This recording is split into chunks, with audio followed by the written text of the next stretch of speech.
అందరికీ నమస్కారం. I'm Manu Chaudhary, Ayurveda and family coach. ఈరోజు మనం గనేరియా. ఈ గనేరియా అనేది చాలామందికి తెలియని జబ్బు. అండ్ ఈ గనేరియాకి అసలు నివారణ ఉందా లేదా, అసలు ఈ గనేరియా లక్షణాలు ఏంటి, అసలు ఇది ఏ విధంగా వస్తుంది అని మనం ఈరోజు మాట్లాడుకుందాం. ఈ గనేరియా అనేది it is a sexually transmitted infection or disease. ఇదేంటంటే ఒక క్రమ పద్ధతిలో లేకుండా ఇష్టం వచ్చినట్టు వాళ్ళ జీవితాన్ని గడుపుతూ ఉంటారు, లేడీస్ కానీ జెంట్స్ కానీ. అలాంటి వాళ్ళకి ఇది అన్సేఫ్ సెక్స్కి వెళ్ళడం వల్ల ఈ జబ్బు అనేది వస్తుంది. ఈ గనేరియా సిమ్టమ్స్ ఏంటి, అసలు ఇది ఎక్కువగా ఎలాంటి వాళ్ళకి వస్తుంది, దీనికి అసలు నివారణ ఉందని చెప్పి లాస్ట్ చాలా వీడియోస్లో కామెంట్స్ పెట్టారండి.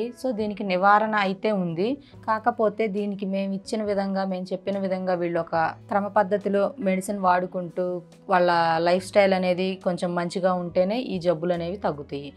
అసలు ఈ గనేరియా సిమ్టమ్స్ ఏంటి అని మనం చెప్పుకుంటే, వీళ్ళకి ఎక్కువగా ఏంటంటే ప్రైవేట్ పార్ట్ దగ్గర వీళ్ళకి చీములా కారణం, అండ్ పెన్నిస్ నుంచి చీము రావడం, లేదంటే వీళ్ళు యూరిన్కి వెళ్తుంటారు. యూరిన్కి వెళ్ళినప్పుడు యూరిన్లో కొంచెం చీము రావడం అండ్ క్రాక్స్ రావడం ఇలా ఉంటుంది జెంట్స్లో చూసుకుంటే. మరి లేడీస్లో ఎలా అని మనం చెప్పుకుంటే, లేడీస్కి ఏంటంటే బాగా స్టమక్ పెయిన్ రావడం, అండ్ లేడీస్ కూడా యూరిన్కి వెళ్ళినప్పుడు చీములా రావడం, అండ్ కొంచెం వీళ్ళకి ఎక్కువగా పొత్తి కడుపు అనేది విపరీతంగా నొప్పిగా ఉంటుంది. ఇది లేడీస్లో కన్నా జెంట్స్లో ఎక్కువగా కనిపిస్తుందండి. లేడీస్లో కూడా కనిపిస్తుంది, ఏంటంటే కొంచెం కొన్ని రోజులు సంవత్సరాలు గడిచిన తర్వాత మాత్రమే కనిపిస్తుంది. కానీ జెంట్స్లో మాత్రం 2 to 3 weeks లోపల కనిపిస్తుంది మ్యాక్సిమం. ఇలా కాకపోతే మాత్రం ఒక 1 or 2 months తర్వాత ఇది కనిపిస్తుంటుంది. అలాంటప్పుడు దీనికి కనిపించిన వెంటనే మీరు ట్రీట్మెంట్ తీసుకుంటేనే మంచిది. అలా కాకుండా దీన్ని మీరు కొంచెం వదిలేసి ఊరుకుంటే ఇది కొంచెం ఎక్కువగా స్ప్రెడ్ అయ్యి టోటల్ బాడీని డ్యామేజ్ చేసే ఛాన్సెస్ ఉంటాయి ఈ గనేరియా. ఈ గనేరియా ఉన్న వీళ్ళకి ఎలా వస్తుంది ఏంటంటే చెప్పాను కదా, vaginal fluids, rectal fluids and unsafe sex. వీటి వల్ల ఇది ఎక్కువగా వస్తుంది, అండ్ ఓరల్ ద్వారా కూడా వస్తుంది. ఓరల్ సెక్స్ చేయడం వల్ల కూడా. అలాంటప్పుడు వీళ్ళు చేయాల్సింది ఏంటంటే జాగ్రత్త అనేది వహించాలి.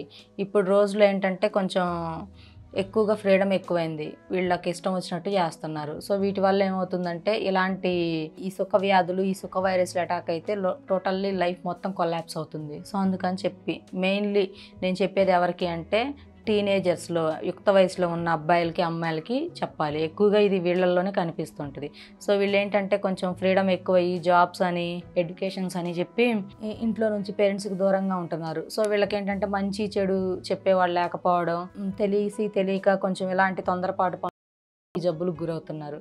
అందుకని చెప్పి కొంచెం జాగ్రత్తగా ఉండమని ఇది నా రిక్వెస్ట్గా చెప్తున్నాను ప్రతి ఒక్కళ్ళకి. ఏంటంటే వచ్చిన తర్వాత బాధపడడం కన్నా కూడా రాకముందే మనం దీనికి కొంచెం జాగ్రత్త వహిస్తే చాలా మంచిది.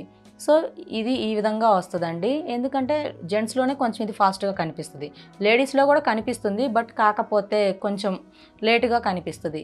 ఏంటంటే వీళ్ళకి మంత్లీ పీరియడ్స్ వస్తూ ఉంటాయి కాబట్టి వీళ్ళకి కొంచెం తక్కువ ఛాన్సెస్ ఉంటాయి. లేడీస్కి కూడా వచ్చిన తర్వాత ఇది కనిపెట్టడం అనేది కొంచెం టైం పడుతుంది. అండ్ ఈ గనేరియా ఉన్న వాళ్ళకి ఎవరికైతే ఉంటుందో వాళ్ళ ఫ్యామిలీలో వాళ్ళ వైఫ్ కానీ ప్రెగ్నెంట్గా ఉంటే, ప్రెగ్నెన్సీ టైంలో గనేరియా కనుక ఉంటే పుట్టే పిల్లలకు కూడా వచ్చే ఛాన్సెస్ ఉంటాయి. వీళ్ళకి ఏంటంటే ఇచ్చింగ్ రావడం, ఆ పిల్లలకి కొంచెం బతకడం కూడా కష్టంగా ఉంటుంది. అందుకని చెప్పి ఈ గనేరియా ఉన్న వాళ్ళు ఏం చేయాలి అంటే ప్రెగ్నెన్సీ అనేది వీళ్ళు అన్ని టెస్టులు చేయించుకున్న తర్వాత ప్రెగ్నెన్సీ కన్ఫర్మ్ చేసుకోవడం చాలా ముఖ్యం. వచ్చిన తర్వాత మళ్ళీ పిల్లల లైఫ్ కూడా కొలాప్స్ అవుతుంది. అండ్ ఈ గనేరియా ఉన్న వాళ్ళు ఏంటంటే నైట్ నిద్ర కూడా పట్టదండి, వీళ్ళకి చాలా ఇబ్బందికరంగా ఉంటుంది. టోటల్గా వీళ్ళకి డే బై డే ఉండే కొద్ది ఏమవుద్ది అంటే బాడీ మొత్తం ర్యాషెస్ రావడం, చింతగింజంత ఆకారంలో దద్దుర్లులా రావడం, అండ్ చీము గారడం, ఇలా అవుతుంది. ఇలాంటి వీళ్ళు ఏం చెయ్యాలి అని అంటే, తిప్పతీగ ఐడియా ఉంది కదండి. ఈ తిప్పతీగ అండ్ సరస్వతి ఆకు, ఈ సరస్వతి ఆకు అండ్ బెల్లం ఉంటుంది కదా, ఈ 3 ఈక్వల్ క్వాంటిటీతో తీసుకొని మెత్తగా పౌడర్ చేసేసుకొని నెయ్యితో వీటిని ఉండలుగా చేసుకొని ఉదయం సాయంత్రం తీసుకున్నా ఓకే. లేదంటే ఈ 3 పౌడర్ చేసుకొని ఈ పౌడర్ల కషాయాన్ని ఉదయం సాయంత్రం తాగినా కూడా ఈ గనేరియా నుంచి మనం కొంచెం బయటపడవచ్చు న్యాచురల్గా. అండ్ ఈ గనేరియా వాళ్ళకి ర్యాషెస్ కొంచెం అలా అనిపిస్తూ ఉంటుంది. సో అలాంటప్పుడు వీళ్ళు చేయాల్సింది ఏంటి అంటే వేప నూనె. సో ఈ వేప నూనె మీరు ఎక్కడైతే వీళ్ళకి ర్యాషెస్, ఇచ్చింగ్స్ అలా ఉంటాయో లేడీస్కి కానీ జెంట్స్కి కానీ ఆ ప్లేస్లో దీన్ని అప్లై చేస్తే దీని నుంచి నివారణ అనేది కొంతవరకు ఉంటుంది. సో ఈ సమస్యతో బాధపడే వాళ్ళు నేను చెప్పిన విధంగా ఈ టిప్స్ పాటించండి. న్యాచురల్గా క్యూర్ అవుతుంది. కొంచెం జాగ్రత్తగా ఉండటం చాలా మంచిది. Thank you.